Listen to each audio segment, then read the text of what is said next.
বলেন কেন?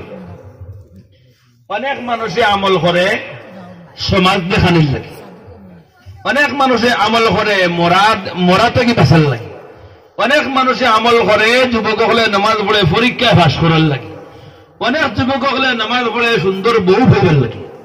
কথা আছে না নি? হুজুর এটা কিতা কইন, কথা একবারে হাসা। আমার বাড়ি বেশি দূর হই নাই বা কিছু তো জানা আছে, গাঙ্গর হবারও কেন আমার বাড়ি সুড়ো বিরো সন্তলপুরও সিধা হবারও। এর কারণে কিছু কিছু একবারে গরুর বাসে মাতিয়ারে দেবে জানি বলে আইলে বাংলাদেশ থেকে তানি হিতা মাতন খানে, আমরা ডাকান মাতন খানে। তো আমার ভাইরা, মানুষে আমল করে, সব মানুষে আল্লাহ সন্তুষ্টির জন্য আমল করে না। কেউ দান খয়রাত করে মানুষ দেখানোর জন্য, কেউ কুরবানি পর্যন্ত দেয় সমাজ থেকে রক্ষা পাওয়ার জন্য। তার মন নয় কুরবানি দেওয়া, সমাজের লোকে কি বলবে কুরবানি না দিলে। বাবা মারা গেছেন, এখন যদি কিছু সিন্নি না করে লোকে কি বলবে, এই কিছু সিন্নি করতেছে। তার বউ মারা গেছে, কয়েকদিন যদি নামাজ না পড়ে তাহলে লোকে বলবে ও কয়েকদিন আগে তার বউ গুতা মল্ল ভাই, এর মধ্যে একটা দিন মসজিদও যায় না, ওইখান থেকে বাস্তব করে কয়েকদিন নামাজও যায়। তো কিও নাই তুকাইয়া ও মোসাইল থেকে তুকাইয়া মোসাইল করি আপনারা না কিতা কই যাং কুন্দালো সাঙ্গর সিবা থেকে সালিয়া লাগে বার করে দই জায়গায় বইলা ওগুলো 3-4 দিন 7 দিন পর্যন্ত গেছে, আর তার খবরও নাই। ইলে তো নামাজ আছে না নি? এইভাবে বিভিন্ন রকমের নামাজ আছে। আরেক বেটার হুয়ার লাগে, বেটা বড় মুরব্বী মানুষ, নমাজি মানুষ, বালা মানুষ, হুয়ে গুয়ে গেলে কোনবা কুবং মুসমুকাই গেলে গাঞ্জা খায়, মদ খায়, জুয়া খেলায়, ইলা শুন নেই। এখন বেটা যাইন বালা বালা জায়গা ধুয়াই করে বিয়া দিতা, এখন বিয়া দেওয়া গিয়া হইনা চাইয়া তারাও দেখে তো বড় ভালো লাগে, মানুষ তো ভালো মানুষ। কিন্তু বাদে যখন হুয়ার খবর লইন তখন মানুষ না করে দিন। ইটা করতে করতে বুড়া বেটা আটতে আটতে সাত্তিও গো ভাঙ্গি আর পাওয়ার স্যান্ডেলও ছিঁড়ে দিস। 1 বছর গেছে কি আর এবারে বুড়া বেটির খেত কাটা দিন জ্বালায় গরও খাওয়াইতে না, কিতা খালি মুরব্বীর মাতে পরে ঘর বেঠিয়ে গো ভাবনা বেটার উঠছে কিলা। একদিন লইছন বেন্দা গো এত লইয়া কইলা কিতার গরর কিতা আমার উগারর বাত খাইয়া আর যেটা মনে হয় তা করে, আর যেন যাইয়ার বেটির মাঝে দিতে না সরমর দিলা মুখ দেখাইতাম পারিয়েন না, হয়তো আইন হে বাড়িতে লইতো আর নাইলে আমি রইতাম। কয় লইছন কুদাম নমাজ পড়তো নি না বালা হইতো না, কই বেটা সইল লইছন। এখন আর বেটা কইছন কইনা যাওয়ার যেইতারা। এখন তো যুবকে চিন্তা করতেছে আমার বাবা যখন কইনা যাওয়ার যেইতা না, আমার বিয়া করাও সম্ভব নাই। এখন কিতা করতে গেছে কি তবলিগও হয় দি, ও গেছে কি তবলিগও গাইড লইয়া, এখন বারোই গেছে তবলিগ আলা খান্দার গিয়া কইছে আমারে নেওয়া ও 60 দিনও নাইলে 7 দিনও নাইলে 40 দিনও চিল্লাত, ও গেছে কি চিল্লাত থেকে আইয়া কয়দিন নামাজ পড়ে। এখন মানছে কইরা বাবা চিন্তা করলা আমার হুয়া তো এখন মোটামুটি আল্লাহর ফদ্দর কিছু ভালো হয়ে গেছে, হিরিয়া কইনা খাওয়া আরম্ভ করছেন। এখন কইনা খাওয়া আরম্ভ করছেন, মানছে খবরা খবর লইরা এখন না বাবু আগে বাধা চলে এখন ভালো হয়ে গেছে। কি হইছে? এখন ভালো হয়ে গেছে। খালি কোন রকম কইনা ঠিক করছেন, ভাতৃ ঠিক করছেন, বিয়ার আসারও গিয়া বইছে, বিয়ার দিন যেমনি বার হইছে এদিনে জোয়ারের নামাজ নাই। এর বাদে যে আইসে করিয়া দাওয়াত, মই অলির বাড়ি, ভূগোলির বাড়ি, খালাওয়ালির বাড়ি, অমুক অলির বাড়ি, তমুক অলির বাড়ি, দাওয়াত খাইতে খাইতে 1 মাস শেষ, আর ফজরও নাই, জুয়াও শেষ, তার নামাজ নয় বিদায়, বিয়ার দিন শেষ। ও ইডুর নাম হইল বিয়ার নামাজ। এইভাবে যদি একটা একটা করে খোয়াত লাগে, মানুষে আমল করে দুনিয়াত বহুত মানুষের দাঁড়িয়ে এখন সমাজ থেকে বেসার লাগে, এখন বিচারও নাই। কিন্তু দাঁড়িয়ে যদি না রাখি তাহলে সমাজের মানুষের বিচারই আমার হইতো না। এক বেটা গেছেন হজ, আইসন দেশ, এখন আয়া বুড়ির বিয়ে হইতো, হুয়ার বিয়ে হইতো, বিয়ের বাড়ি এলা আইসন। এখন নাস্তাত বইছেন, ওই সময় তান আব্দুল মানে খামলা বেটা ডাকিয়া কইরা, ও বেটা আব্দুল মাজর হজর ফান্দান দিয়ে তোলা সুপারি লইয়া আয়, কিতাব বুঝাইছন বিয়াইরে, কিতাব বুঝাইছন এখান দিয়া। মাজর হজ মানে কিতা? 3 বার হজ করছি ও বিয়াই, আমি তো বেঠা নাই, আমি 3 বার হজ করছি। ও অন্য বেটার বেটাগিরি দেখার, বেটা আমল করছে 3 বার হজ করছে, ওখান বিয়াইরে বুঝার আমি তোড়াতুড়ি বেটা না 3 বার হজ করে আসছি। এইভাবে অসংখ্য মানুষ আছে যে মানুষগুলো আমল করে, এই আমল দ্বারা আল্লাহ সন্তুষ্টি অর্জন হয় না, সমাজ রক্ষা করা হয়, লোক দেখানো হয়। এই সবগুলো থেকে বাঁচার জন্য আল্লাহ রাব্বুল আলামিন তাগিদ দিয়ে বলেন, ওয়াবাশশিরিল্লাযীনা আমানু ওয়া আমিলুস সালিহাত, ঈমান আনয়ন করো আর সঙ্গে সঙ্গে তোমরা আমল করো, আমলে সালিহ। অর্থাৎ ঈমান আনার পরে আল্লাহর যত বিধান তোমার উপর রয়েছে, নামাজ, রোজা, হজ, যাকাত থেকে শুরু করে আল্লাহর যত বিধান তোমার মধ্যে নির্ধারণ করা হয়েছে, সমস্ত বিধান পালন করো আল্লাহর সন্তুষ্টির জন্য, দুনিয়ায় কাউকে দেখানোর জন্য নয়। আল্লাহর সন্তুষ্টি অর্জন করার জন্য যদি তুমি আমল করো রে বান্দা, তাহলে তোমার জন্য রয়েছে মহা পুরস্কার। সুবহানাল্লাহ। وَأَمَّا مَنْ خَافَ مَقَامَ رَبِّهِ وَنَهَى النَّفْسَ عَنِ الْهَوَى فَإِنَّ الْجَنَّةَ هِيَ الْمَأْوَى। যারা আমল করে আল্লাহর ডর এবং ভয়ে আল্লাহর সন্তুষ্টি অর্জন করার জন্য, আল্লাহ রাব্বুল আলামিন বলেন আমার ওই সমস্ত বান্দার জন্য ফাইনাল জান্নাতা হিয়াল মাওয়া, তার জন্য আমার মহা পুরস্কার, আমার কুদরতের তৈরি জান্নাত আমি তৈরি করে রেখেছি। বলুন সুবহানাল্লাহ। আর ওই আয়াতেও আল্লাহ রাব্বুল আলামিন বলেন ওয়া আমিলুস সালিহাত ওয়া আমিলুস সালিহাত, আমলে সালেহ করো, তাহলে তোমাদের জন্য ও আমার ঈমান ওয়ালারা, তোমরা ঈমানদার থাকা অবস্থায় তোমরা অনেক কষ্ট করেছো, ঈমানদার ছিলে বিদায় আল্লাহর ডর তোমাদের অন্তরে ছিল। তুমি উপবাস ছিলে, তারপরে সুদ গ্রহণ করো নাই, তুমি উপবাস ছিলে, তারপরে তুমি ঘুষ গ্রহণ করো নাই, তুমি ঈমান থাকার কারণে তোমার বন্ধু বান্ধবেরা জুয়ার আসরে বসেছে, তুমি যাও নাই আমি আল্লাহকে ভয় করে। তুমি চাইলে মদ পান করতে পারতে বান্দা, কিন্তু তোমার ভিতরে ঈমান থাকার কারণে আমি আল্লাহর ডরে তুমি ওই দুনিয়ার সামান্য মজাটুকু তুমি গ্রহণ করো নাই। তুমি চাইলে তুমি জিনা করতে পারতে, কিন্তু আমি আল্লাহর ভয়ে ঈমান থাকার কারণে তুমি ওই জিনার কাজে লিপ্ত হও নাই। যত রকমের নাফরমানি ছিল চাইলে তোমাকে কেউ বাধা দিতে পারবে না, তুমি চাইলে করতে পারতে, কিন্তু আমি আল্লাহর ভয়ে তোমার ঈমান থাকার কারণে বান্দা সমস্ত দুনিয়ার নাজ নিয়ামত সবগুলা বলে পরকালের চিন্তায় তুমি আমি আল্লাহর সন্তুষ্টি অর্জন করেছ। সেই জন্য তুমি দুনিয়ার কষ্টিন কালের এই নাজ নিয়ামতকে ভুলে যাওয়ার কারণে আমি আল্লাহ তাআলা তোমার জন্য জান্নাতের মধ্যে মহা পুরস্কার আমি আল্লাহ তৈরি করে রেখেছি। বলে সুবহানাল্লাহ। আন্না লাহুম জান্নাতিন তাজরি মিন তাহতিহাল আনহার।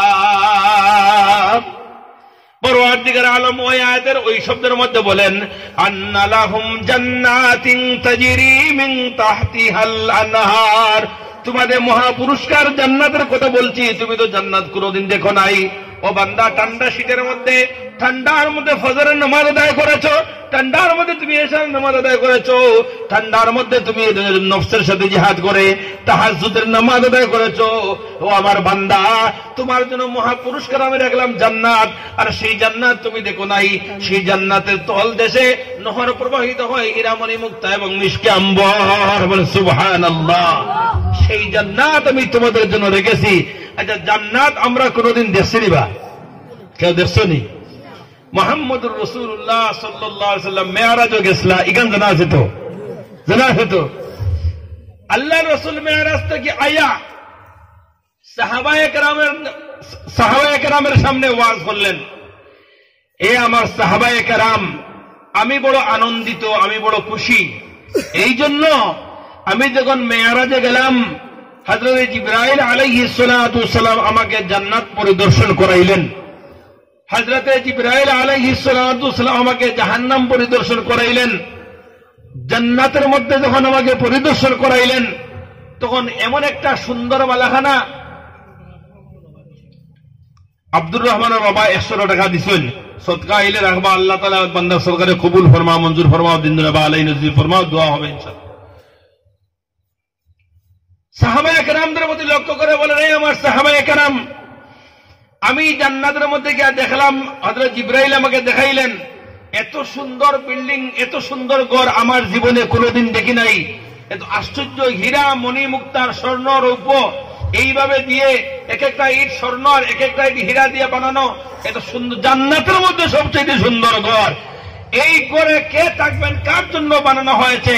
আমি জিবরাইল আলাইহিস সালাতু ওয়াসসালামকে জিজ্ঞাসা করলাম, ও জিবরাইল আলাইহিস সালাতু ওয়াসসালাম, এত সুন্দর ঘর আমাকে বারবার দেখাইতেছো, এই গড়টা, এই বালাখানাটা কার?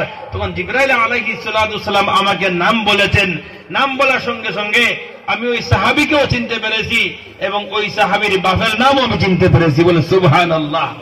সাহাবায়ে কেরাম জিজ্ঞেস করল, ইয়া রাসূলুল্লাহ, এই বালাখানার মালিক যে সাহাবী, তার নামও যখন আপনি জানেন এবং ওনার বাবার নামও জানেন, তাহলে নামটা বলে দিন না কেন? নাম বললে তো আমরা খুশি হয়ে যাব। আল্লাহ রাসূল বললেন, ওই জান্নাতের মালিক হলেন আমার সাহাবী হযরত উমর ফারুক রাদিয়াল্লাহু তাআলা আনহু। বলে সুবহানাল্লাহ। আম্মা জান আয়েশা সিদ্দিকা রাদিয়াল্লাহু তাআলা আনহা শুনিয়া মনে মনে বেজার পয়লা মনে করছেন যে ইকান কইলে তো আমার আব্বার নাম হইবা, আর সকল থেকে বেশি আমল করেনওয়ালা আমার আব্বা, প্রথম আর একদিকে শ্বশুর, কইলে তো আমার আব্বার নাম হইবা। কেননা সমস্ত সাহাবায়ে কেরাম থেকে শুরু করে পৃথিবীর সমস্ত উম্মতের আমলটা যদি এক পাল্লায় তোলা হয়, আর হযরত আবু বকর সিদ্দিক রাদিয়াল্লাহু তাআলা আনহুর আমলটা এক পাল্লায় তোলা হয়, তাহলে আল্লাহর রাসূল বলতেছেন আবু বকরের আমলের ওজন ভারী হবে। বলে সুবহানাল্লাহ। তাহলে এই জায়গায় উমরের নাম না হইয়া আবু বকরের নাম হওয়ার কথা, কিন্তু যখন উমরের নাম কইলেছেন তখন আম্মা জান আয়েশা সিদ্দিকা রাদিয়াল্লাহু তাআলা আনহা মন তোলা বেজার হয়ে গেল। হযরতে আয়েশা রাদিয়াল্লাহু তাআলা আনহার চেহারা একটু মলিন দেখে আল্লাহ রাসূল বললেন, ও আমার সাহাবীরা, আরে একটা খুশখবরি শুনো। আমার সাহাবীদের মধ্যে এমন একজন সাহাবী আছেন, যেই সাহাবী যখন জান্নাতে প্রবেশ করবেন, একটা জান্নাত নয়, 8টা জান্নাত একসাথে তাকে মারহাবা ওয়েলকাম স্বাগতম জানাবে। প্রত্যেকটা জান্নাত তাকে গ্রহণ করার জন্য আমন্ত্রণ জানাবে। সমস্ত জান্নাতের দরজাগুলো খুলে দেওয়া হবে। বলে সুবহানাল্লাহ। উমর তো এক জান্নাত দেখবা সুন্দর জান্নাত, কিন্তু আবু বকরের জন্য এই জান্নাত সহ 8টা জান্নাতের দরজা, 8টা দরজা একসাথে খুলিয়ে দেওয়া হইব। যেবারই ইচ্ছা মনে হয় আবু বকর সেই দরজা দিয়ে প্রবেশ করতে পারবেন। বলে সুবহানাল্লাহ। এর নামও জানি এবং এনার বাবার নামও জানি। সাহাবা একরাম বলে জিজ্ঞাসা, ইয়া রাসূলুল্লাহ, এই সাহাবীর নাম কিটা হইলেন না কেন? ও হইলে এই সাহাবীর নাম হইল হযরতে আবু বকর সিদ্দিক রাদিয়াল্লাহু তাআলা আনহু। হোক সুবহানাল্লাহ। এই সাহাবী হলোর নাম আমরা খুতবাত পড়ি। قال النبي صلى الله عليه وسلم أرحم أمتي بأمتي أبو بكر وأشدهم في أمر الله عمر وأصدقهم حياء عثمان وأقضاهم علي وسيد شباب أهل الجنة الحسن والحسين وسيدة نساء أهل الجنة فاطمة وسيد الشهداء حمزة اللهم اغفر العباس رضي الله تعالى عنهم أجمعين. سبحان الله. এই সাহাবী হলেন পরওয়ারদিগার আলম রাসূল পাক সাল্লাল্লাহু আলাইহি ওয়াসাল্লামের মাধ্যমে দুনিয়ার জমিনে জান্নাতের সার্টিফিকেট দিয়েছেন। সুবহানাল্লাহ। এই জান্নাত খালি সাহাবা হলে ভাইবা না, ইমানদার হলে ভাইবা?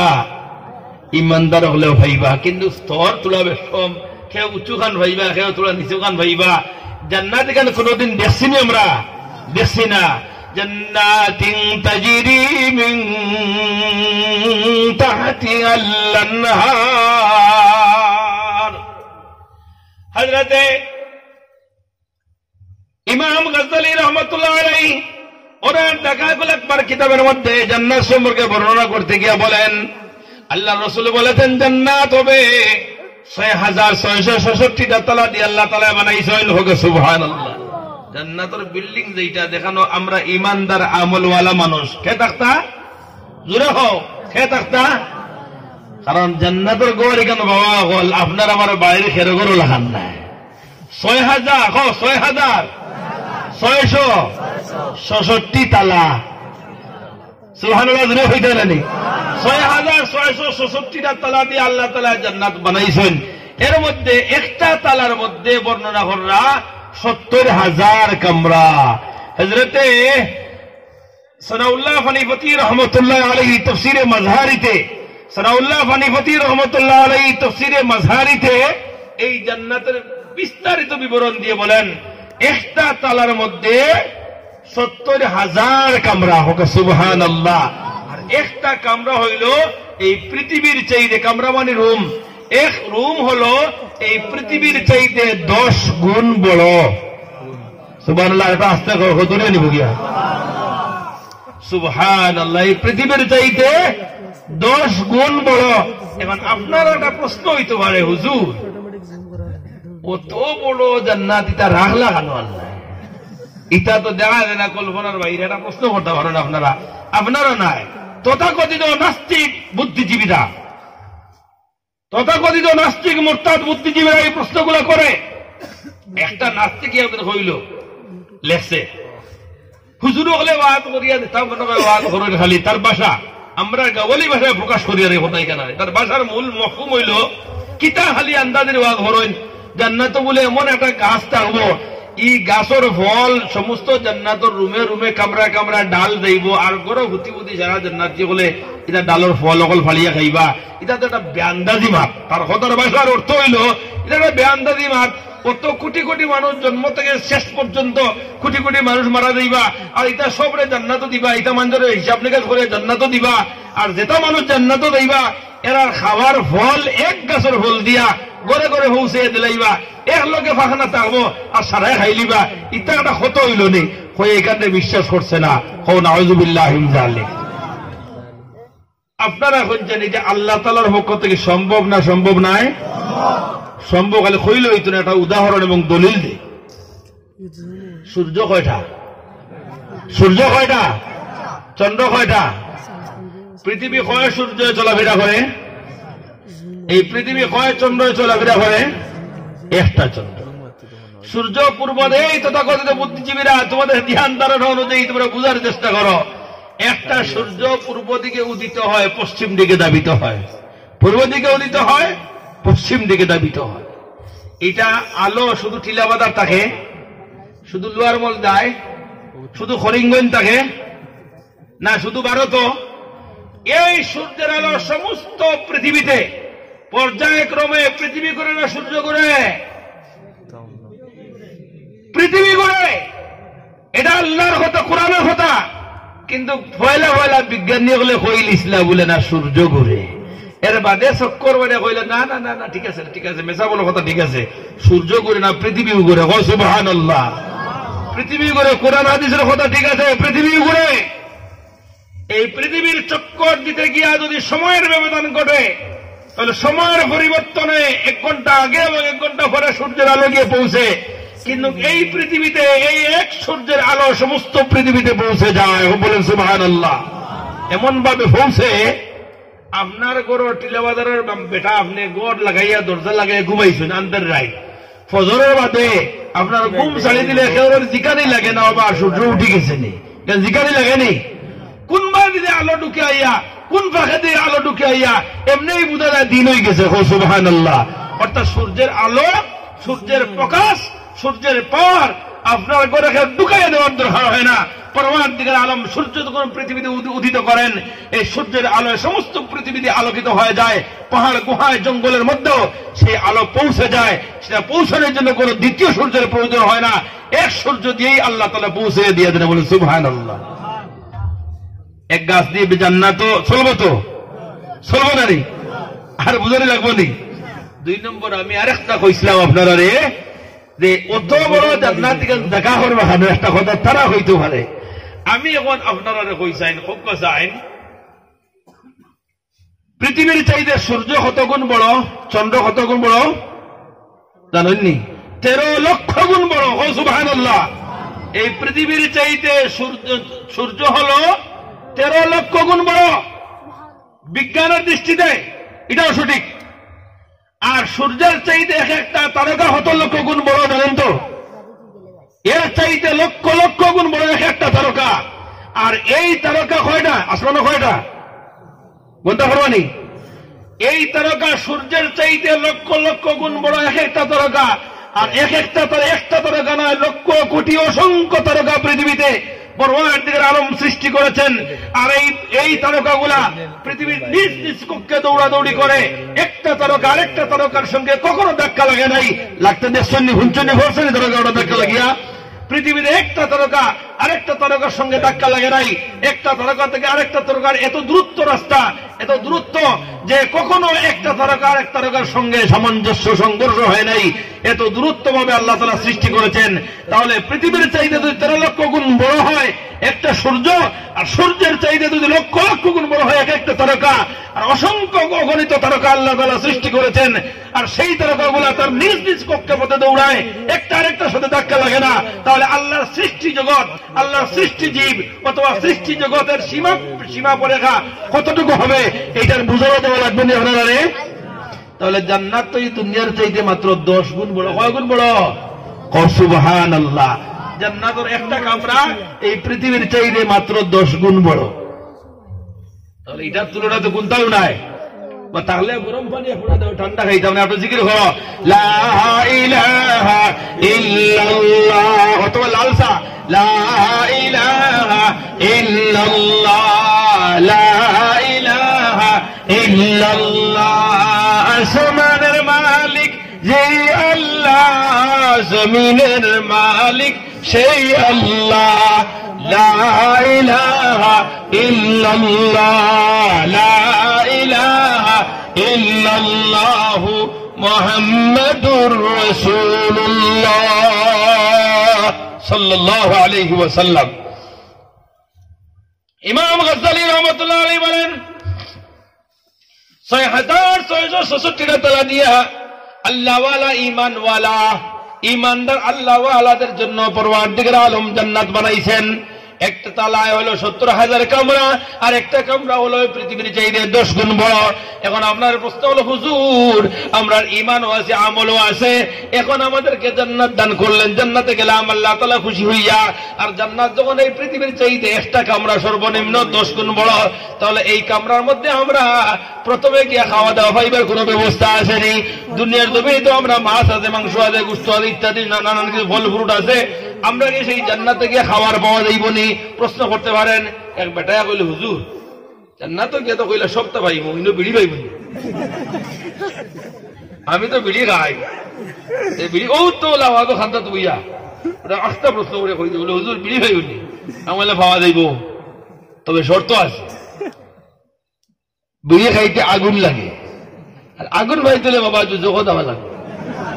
এখনো বুঝো জান্নাতে বিড়ির তোমার চাহিদা আসেনি। হুজুর আমার তো ঠান্ডা বলে তেরা জান্নাতে বিড়ি খাইতে তো ঠান্ডা। এখন এমন বাজার মানে ওটা 8টা প্রশ্ন করে বইছে হুজুর জান্নাতে তো সবটা দিলাইলে আমার বিড়ি খাইবনি।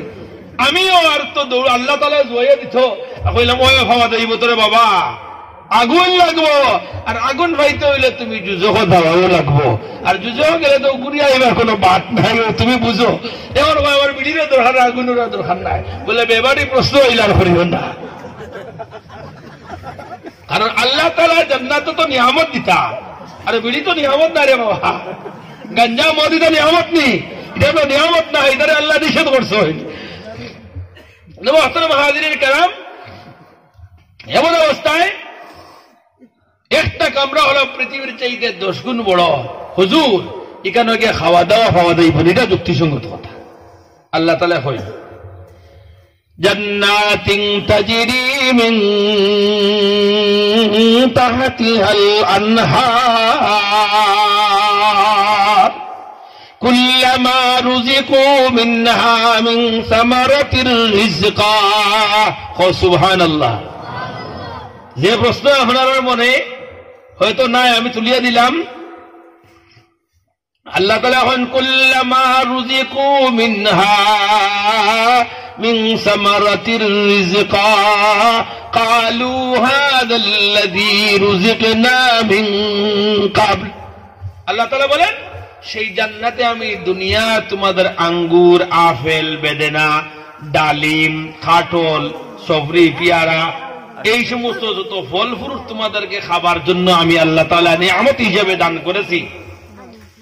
পরওয়ারদিগার আলম বলেন আমি কাল কিয়ামতের ময়দানে হিসাব নিকাশের পরে তোমাদেরকে যখন জান্নাতে দেব, তখন সেই জান্নাতের প্রথম ব্রেকফাস্ট নাস্তা আমি আল্লাহ প্রদান করব।